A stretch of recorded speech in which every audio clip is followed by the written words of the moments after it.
Welcome back, everyone, to another episode of Ask Soap Anything. Today, I'm going to cover a few not connected topics, completely disconnected. A few topics that nonetheless are the pressing issues at hand, and the three questions that I've selected for today. First, Ben, who did your amazing logo art, yourself or commissioned? So every piece of artwork that this channel has, any logo, backgrounds, pictures, all of that stuff, I have done since the beginning. I have designed it, and I have to emphasize design because some of it I have actually drawn out myself and created all digitally.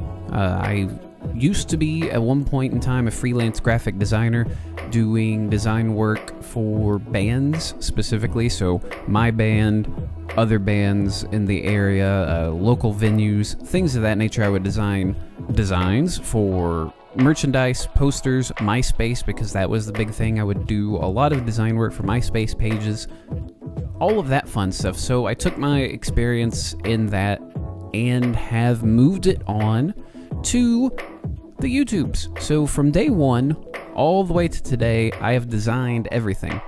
The reason I said I have to emphasize design is not everything that you see I created 100% from scratch myself. For example, the latest imagery, I personally did everything except for the skull with the hood. That's actually a picture of Skeletor, one of my favorite cartoon characters of all time. He-Man! I love Skeletor. He's just the best. I was a huge He-Man fan when I was very young, had tons of action figures of He-Man and She-Ra and Skeletor and Beastman. I just love talking like Skeletor. Me.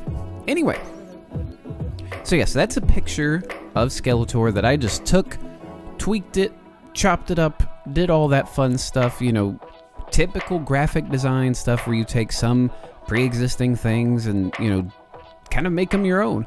Similar to what we do in YouTube. We take some games and make them our own. Same idea. But I feel comfortable doing that because I'm not making money off of this at all. If I was making money, I would do it all original artwork and things like that from scratch.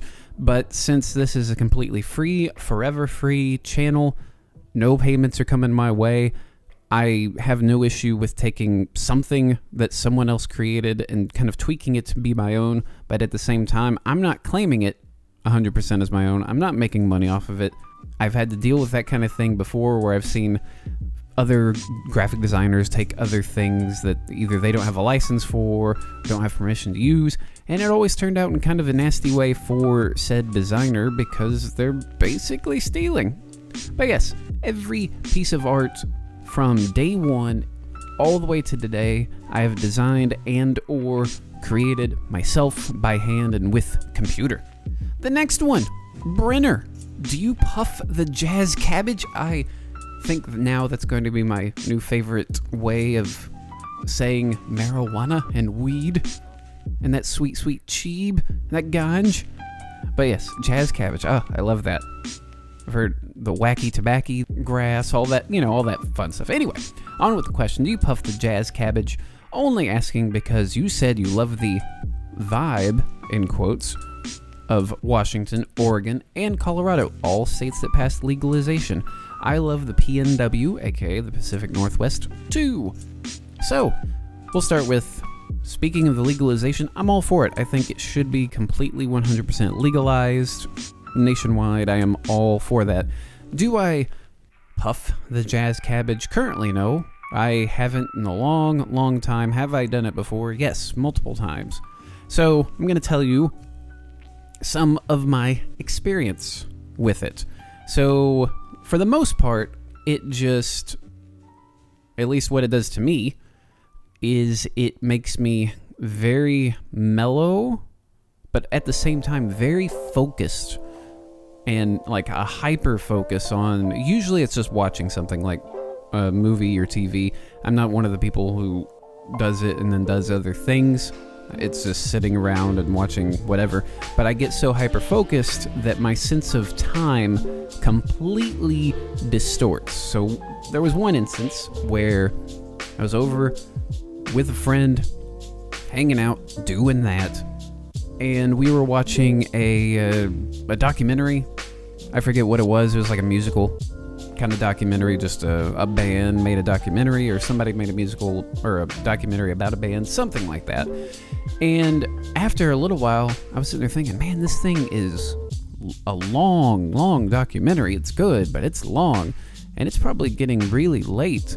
So I checked the clock, and realized, oh, I thought I had been there for hours. We're talking like 3-4 hours. I thought that's how long I was there, and I had only been there for 45 minutes, less than an hour. So that's kind of what happens to me. I don't like freak out or get paranoid or anything like that. I get very calm, very quiet, and just get focused on, whatever it is I'm watching. Now, we'll go to the flip side of that, and I'm going to tell you a horror story of sorts. So, hanging out with some other types of friends. We all go back to one person's place. We're just going to hang out, listen to music, and it's like a group of like 9 or 10 of us, and just hang out and chill. I'm there. The bag opens up, and I can smell it, and it smells amazing. It's like the best pine, forest you've ever been in, that kind of a smell to it. My turn comes around, and I had not done it prior to that in a long time. So, I also at the time was a smoker, just a regular smoker. And so I thought in my mind, I'm just going to treat it like I do a cigarette, which turns out to be a bad idea. So, as soon as it goes in, immediately, like almost instantaneously, I get cottonmouth, dry mouth, as it's called, and I'm like, doing that kind of business. Like, oh, it also felt like my tongue had swollen, like not like an allergic reaction kind of way. I could still breathe fine, but that's kind of that feeling like my tongue has been up the whole entire of my mouth. Anywho, so that happened instantly, which I was like, all right, that's weird, whatever. So then I sat there for a little bit, and then I became very conscious of the blood in my arms. Like, I could feel the blood flowing through my arms. And I was like, this is a little weird as well. Like, really weird. And then I started getting like this, I wish you could see me, but I'm like this floaty back and forth, like I'm going to fall asleep, but I'm not tired this way. That kind of feeling. So I'm like, all right, something's not quite right. So I stand up, I don't fall over, and I'm thinking I'm gonna go into the bathroom, throw some water in my face, just kind of, and take some sips of water, try to get myself nice and collected. So I get into said bathroom, water in the face, and I realize I'm just falling further into... So I eventually pass out in the bathroom. At one point, I got awakened, whatever the proper word is, because someone opened the door and it hit me. So, and they were like, oh, sorry, and then left. No, like, hey, are you okay, or anything like that. And then, at another point, the music was playing, and here comes my whole sense of time thing that I was saying. So, the music was playing, and I could hear the music in the dream that I was having, and it was just constantly the same dream of everyone who was at the party, except for myself, died, and they were all going, to the hospitals, and there were police, and I remember everyone just died, and I was still alive and going through the hospital and could see the lights above my head, you're going down the hallway and it's just like light, whoosh, whoosh, whoosh. And so I remember that, but having the dream kind of like over and over and over, and being freaked out that because I was the only one alive, I was going to be the one blamed for it, some illogical thing like that.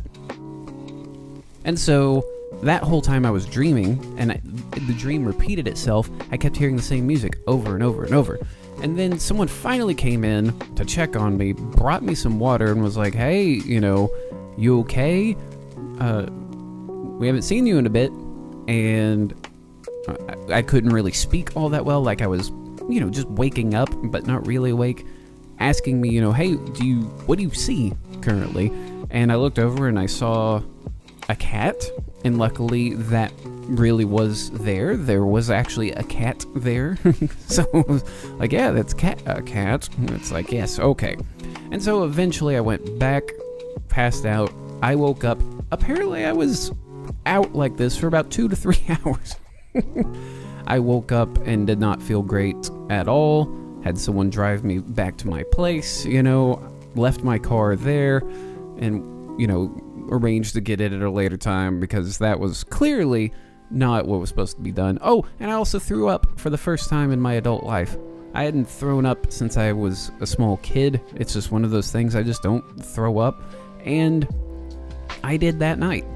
It was weird. But yeah, that was my horror story with it. So now to tell you a funny story to counteract that. So one time when I was like young, right out of high school, I was in a band and went over to one of their our practice spaces, and the guy was like, hey, look what I got. So anyway, I was really freaked out by it, like paranoid, like, oh no, if I do this, then, you know, we're gonna get caught and our futures are all ruined. Anyway, so the 2 other guys in the band, you know, they do their thing, they leave, and I'm like, I've never really done this before, so I don't want to be around people and get made fun of. So I waited till they like went outside and, you know, to hang out or do whatever. And so I did some myself and coughed and all that, but no one saw it. Anyway, so after our practice was up, we were all hungry. I mean, stereotypical.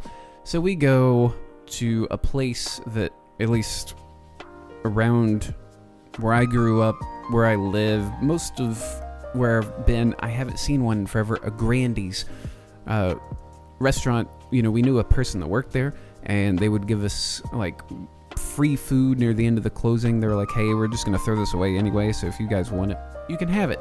Cool. Well, we were 3 hungry, growing boys, so it made a lot of sense. Let's get it. Anywho, so after we go, we're like, let's go get some snow cones as well. And at the snow cone place, I had taken a box of chicken. I walked out to the edge of the, I wouldn't really call it a freeway. It was like a 4-lane main road that goes through a town. I mean, it's not a highway. It's not 60 miles per hour or anything like that, you know, but it's a wide road. I walked to the edge of it, where the shoulder meets the, you know, the grass, and was holding up the box of chicken, holding up a giant piece of chicken in my hand, saying, does anybody want some chicken? To all the people passing by. And that was the extent of it. And then I went home and, you know, just felt good. So, there's my stories about the jazz cabbage. Now the final one, soju seed. If we reach a point where you can download our consciousness into a virtual world and achieve digital immortality, would you opt to spend your time in a much more advanced Skyrim-style world? With AI that can pass the Turing test, of course. No dialogue trees. Would I do, like, specifically something that's like a Skyrim-style world? I mean, it would be fun to experience it from time to time. Don't get me wrong. Now, let's kind of flip that question around. Is that consciousness a copy, or is it just my consciousness? So my consciousness leaves my body and therefore gets digitized. If it's a copy, how am I going to know the difference depending on which one I am? You see what I'm saying? So if my physical being and its consciousness stays in the real world and doesn't do anything, then nothing changes. But if my same consciousness that's been downloaded goes into the Skyrim world, it's going to think that's its own reality at that time. So there's that kind of question back at you. Anywho, but yeah, it would be cool to experience like a Skyrim-style world in reality, but also in reality, it would be awful. It would smell terrible. There'd be dragons flying around trying to kill you. could be cool, and it could be awful. And that's it. So, if you want to ask a question, hashtag AskSoap on here, Twitter, all of the above. But before we go, as always, thank you for watching. Hope you enjoy. I'll see you guys later.